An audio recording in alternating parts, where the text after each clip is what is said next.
opportunity that you want if you're on Xborg, di ba? Pero sa ngayon, siya yung masisipa. Ikaw pala yung pinakamakaunat. Ikaw pala yung sasakit mamaya. Pero napakawala pa rin naman yung last inside. Out to the last minute play.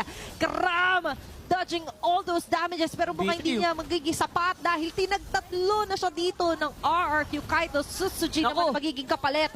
Stormy Underhand with the wings by wings. Innocent with the flame, with the blazing duet. Babalik pa siya doon. Members of RRQ right now ay nagkakagulo. Falling Storm ang patakas. Sabay toy. Pero medyo may talo na dyan. Sila Kram nagmamadali. Nangalahati agad ng buhay. Iniiwasan lahat ng mga Federacer na bumabagsak dito nang galing kay Stormy. Sutsujin going for the play. Tatamaan ng Bravest Fighter. There's going to be a jump for Stormy. Stormy yata mahuli. It's going to be a takedown here for RRQ. The chase is on. Napakatapa. Strike di nakapag-out ng basta-basta Stormy. Pero here comes the counterplay as well. Dyren trying to go in for the kill. Pero looks like siya yung counter pa. SRG still has Innocent on the back line. And Sutsujin, hindi na tumatagal sa hapdi dito ni Innocent sa kanyang Claude. Nag-aantay pa lang to. Pwede niya i-pop yung Blazing Duet. Pero nasundan siya. Heavy spin activated. Kakasabi ko lang yung Blazing Duet. Activate kahit siya yung sinusundan. Bibigyan ng mga bala.